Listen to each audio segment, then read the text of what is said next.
Determined to defy fate, Ezima and Kim began exchanging secret glances and stolen moments under the ancient Udara tree that stood as a silent witness to countless love stories.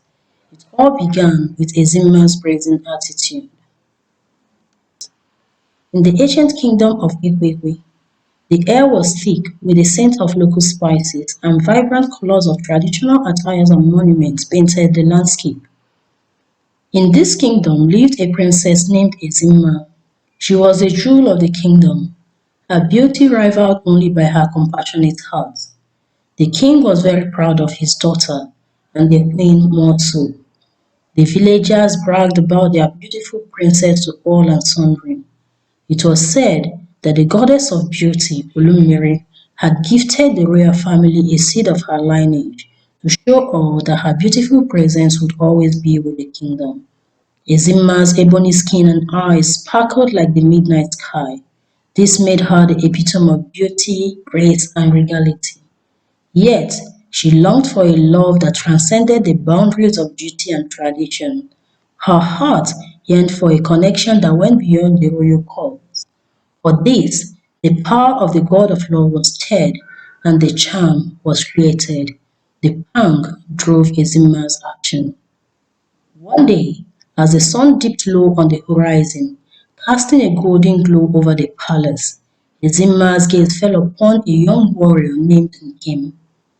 Nkem was not just a warrior, but also of the family of the shapeshifters with the animal form of the leopard.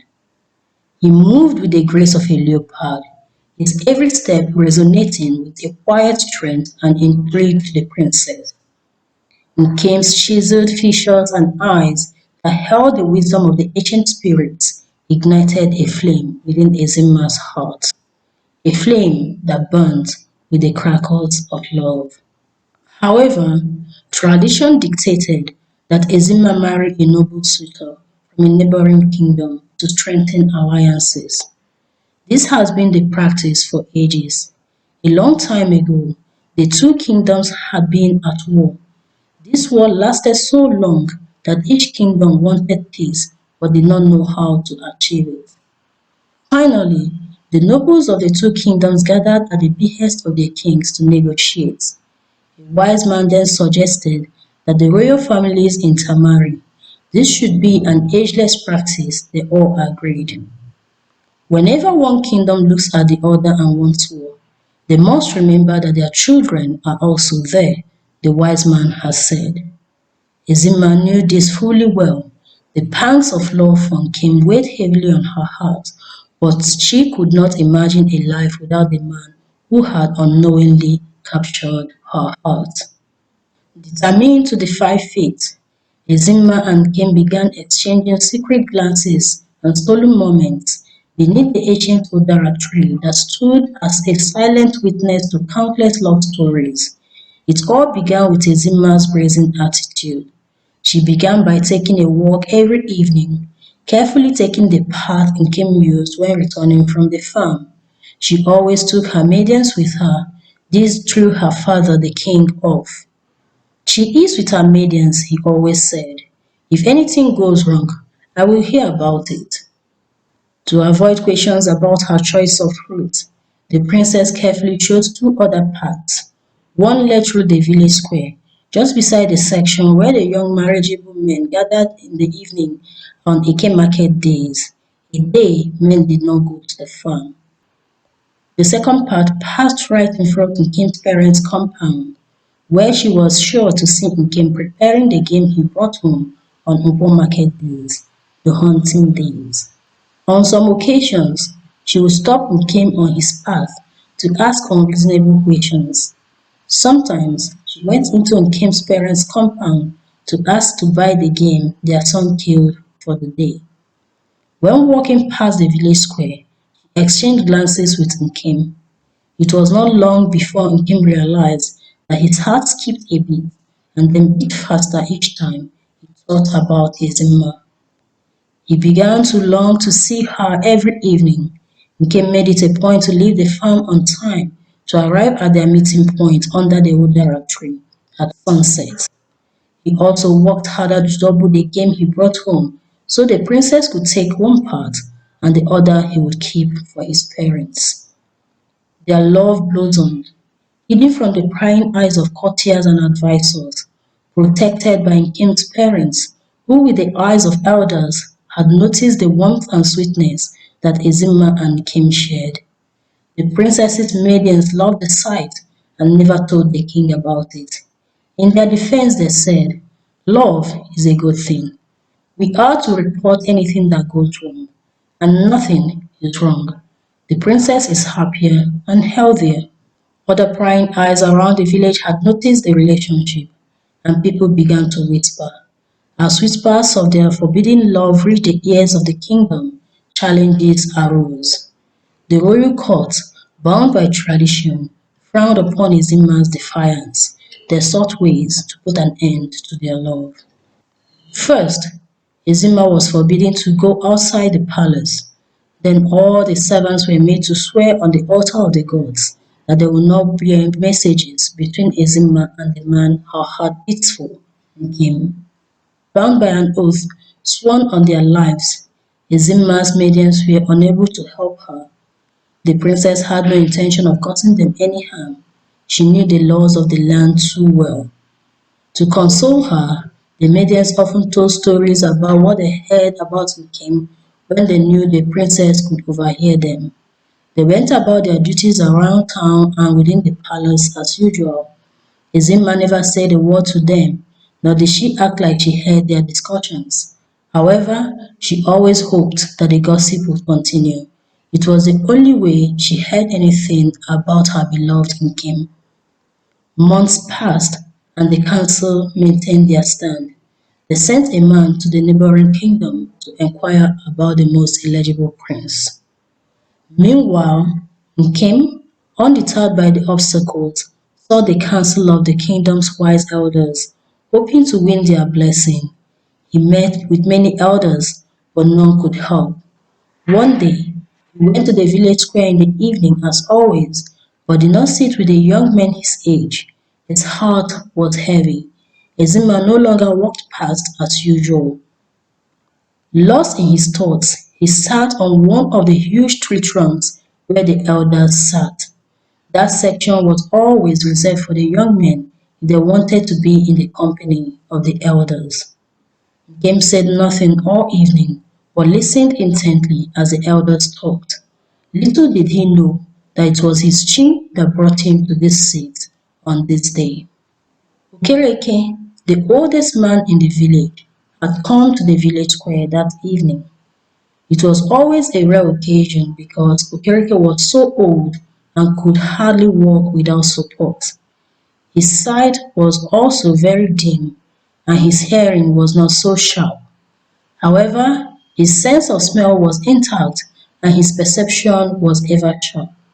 He had the gift of discernment and was the only living soul in the entire Ekwekwe kingdom who knew the ancient laws and traditions fully. He made this outing to the village square as occasion allowed.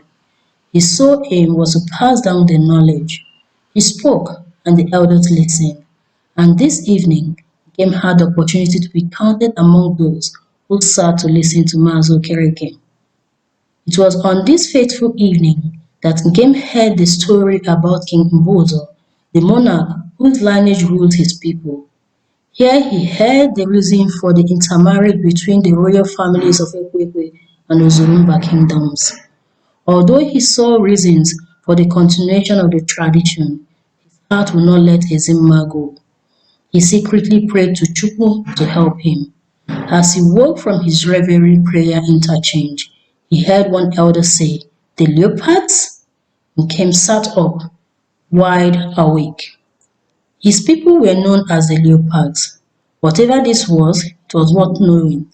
Mazo Kerike nodded in the direction of the voice that asked the question. Yes, the leopards, he affirmed. The game was lost until another elder asked, "How can that be?" Mazo Kerike smiled and said, "That is the only bond that cannot be broken to uphold the intermarriage between the royals of the two kingdoms." He is still speaking about the alliance between the kingdoms, Nkem thought. But what have the leopards got to do with this? He could not piece it together. Nkem pinched himself as punishment for drifting in his mind. He could have heard the whole story. Shortly after that, Mazo Kirike stood to go home. One of the elders asked Nkem to take Mazo Kirike home as his grandson, who usually came to take him, was running late. Nkem stood, supporting the old man with his strong arms. They slowly made their way towards Mazo Kirike's house. Nkem thought it would be nice to make this slow walk less boring. Maybe he would learn something too. So he asked Mazo Kirike what bond the royal family of the land have with the leopards. Mazo Kirike smiled and said, "This pact was made by your forefather Agu with King Mbuzo, the father of Aloma, whose son is a king. It was King Mbuzo who made the pact with the Zurumba kingdom. Just before Aloma was born, the queen was on her way back to the village through the forest path. Bandits ambushed the royal carriage, led by fierce masters. In this scary and chaotic situation, the queen's water broke as she was pregnant. The baby was coming earlier than the midwives had predicted, and the guards were outnumbered 6 to 1 by the bandits. The queen prayed to the gods of the land to give her the strength of a leopard so that she may overcome the death threat before her and deliver her baby safely. She vowed that all females born in her lineage would remain in the service of the gods as leopard shapeshifters. The gods answered her prayer and she transformed into a leopard. Was she safe afterwards? Game asked. Yes, my son. The gods are really mighty, yet so kind. The cry of a leopard in labor and danger resonated in the village, and the people of the leopard clan ran at full speed into the forest, each changing form once he or she passed the tree by the forest entrance. Soon enough, the forest was swarmed, and the bandits and their masters were met. None escaped to tell the tale. The female leopard surrounded the leopard in labor and brought her and her baby to safety. That baby was King Aloma. King was short of words. Mazo Kirike continued. In thanks given to the gods for saving the son who was born to him in his old age, King Mbozo vowed to the gods to keep the promise the queen made. Your forefathers, led by the clan chief Agu, were called to the palace, and the alliance was sealed.